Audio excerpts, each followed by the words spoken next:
Now, the Delta story's not finished now, is it? So now I say fuck it. So, I mean, it's legendary here on Kliq This, especially with not only you, Sean, but with our team, that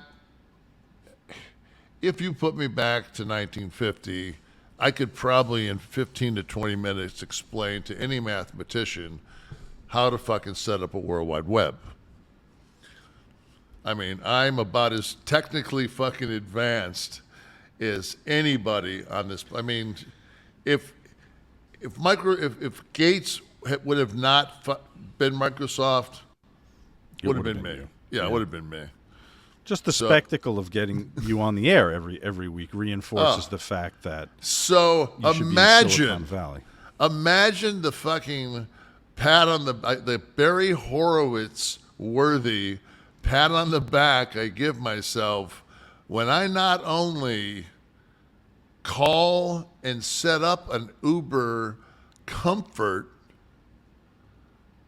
but fucking when it actually shows up 4 minutes later and I'm tracking it and Michael picks me up and it is the Tahoe that I expected. Off to the airport we go, 105, boom, we get in the express lane. We're at the airport in 28 minutes. So now it's like, what? You know what, man?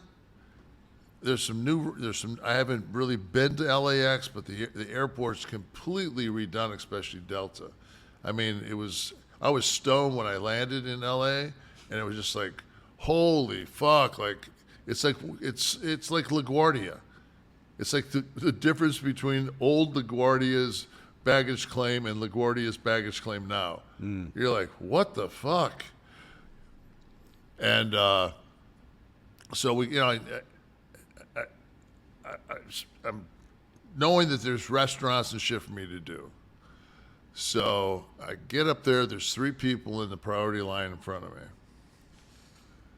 And I mean, at this point, I got, a little cash on me, got a little buzzki going, belly full of sushi, but expenditure of waste. So on a scale of 1 to 10, I'm about a 9.3 on a personal level of just, I really miss my wife this fucking trip because it's the longest we've been apart since T.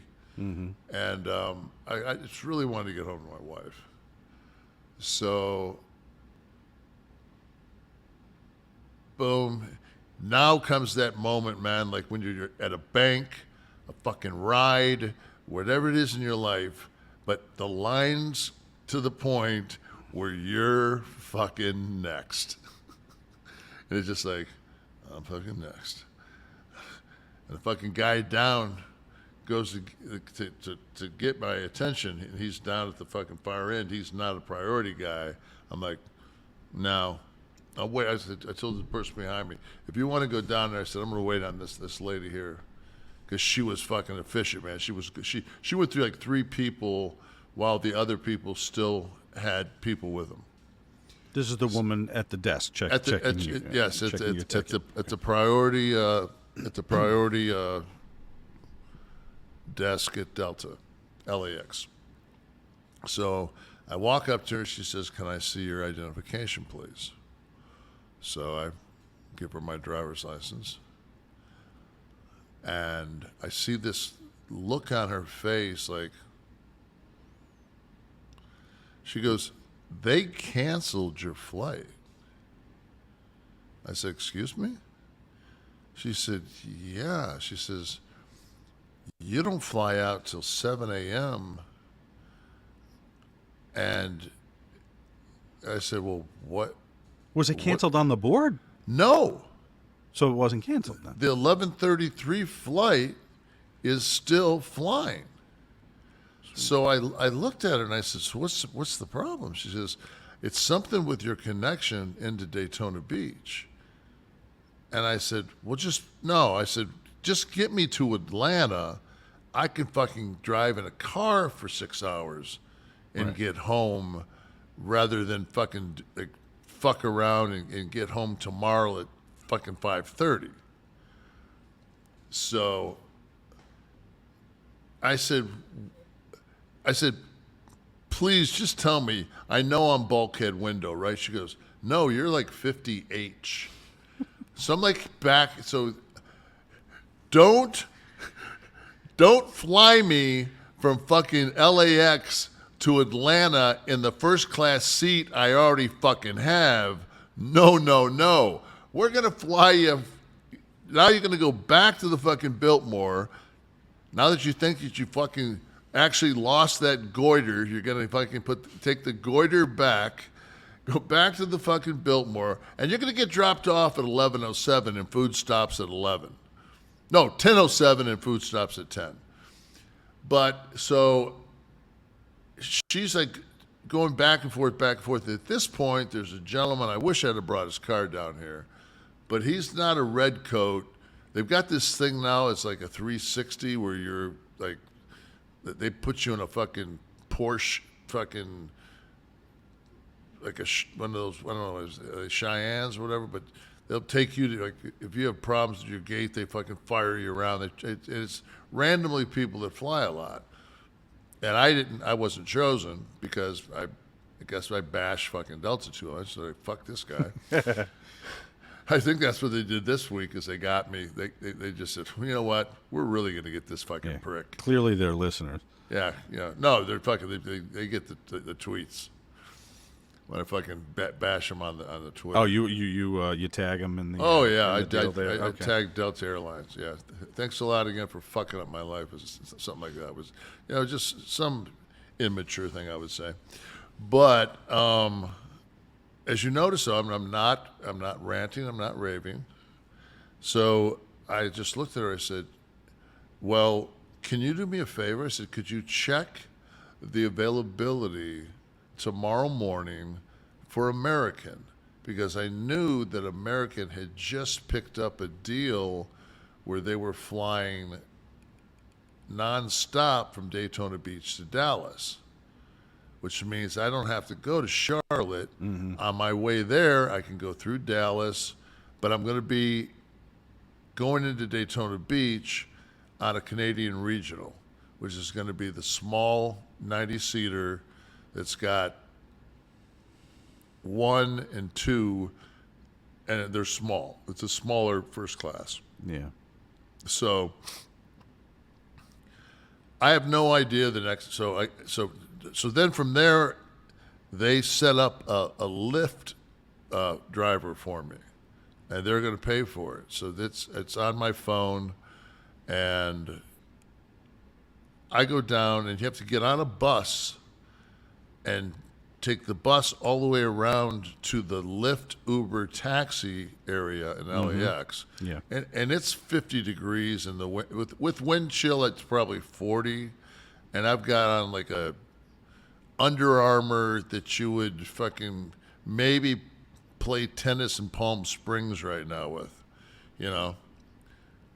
Maybe it popped fucking 7 degrees off of the fucking wind chill. So you packed for Los Angeles, not Duluth, clearly. Yeah, I had no idea that from now on I'm going to pack one of those space blankets, so wrap myself in that fucking thing, so like survivalist, and so finally, it's like they would send me a text that Lyft would. Lyft is far fucking. They're a shit show compared to Uber. Oh, compared to Uber, of course. Yeah, Lyft is fucking like. Of course, that's what Delta would use would be Lyft to keep the fucking ball rolling. Like, God forbid if you just had an Uber, went down and got another Suburban. No, I wait fucking about 40 minutes, and every time they send me a driver, I'd call the driver's number and I'd say, hey, hey James, man, where you at? I'm looking for a great. Well, I don't drive a great Camry. I'm not your driver. Hang up. Like one after another. Finally, this guy says, "Look for a fucking white Prius." I'm like, "Are you fucking shitting me?" How are you fitting in that? Japanese condom back to the Biltmore. So now I put my bags, but I got to keep my fucking briefcase with me at all times because it's got the loot. So, and I can't. I'm so wide that I can't get the seat belt to fucking snap. So I have to put it across into the next seat. And at that point, it stretches it where it has no give. So I'm basically like fucking restrained. And Pinned against yeah, the, yeah. I'm like this in the back seat, you know. And so I got there and I said to them, I said, did Delta put a tip on this? He says, and he showed me his screen. He says, no, they didn't tip me. They just pay. I said, fuck, hold on. So I gave him a 20 for, you know. He didn't fucking do anything wrong. You know, he fucking got me. He drove his ass off. And he used Waze when the fucking highway got fucked off. He used Waze and got me back to my hotel. And I almost made last call for food. So go up to my room. Now at this point I have a 6 a.m. American flight. And I have no earthly idea what Monday morning at 6 a.m. looks like at LAX. So I'm like, fuck, man. Like, the last thing I want to do is get fucked. So I better set my wake up for fucking 3. I can fucking do a shake, fucking shower. I can do everything I need to do and be fucking downstairs, and I'll call a taxi. Like, I'll have the front desk call me a taxi because taxis, you know, it's a different fucking gig. They're way more expensive, but the taxi ride to the airport is going to be $79 as opposed to $49 in that Uber Comfort. But I know that I want to fuck with technology. I want somebody to call somebody to send me a fucking taxi. I just want to get the fuck out of there. Guy fucking whisked me there in about 24 minutes. I tipped him about 25-30% because this also is going to Delta because they fucked me. I had to go back, and they're picking up my room for that night because I had to go back, and along with the American flight, which was significantly cheaper than the original Delta flight that I purchased.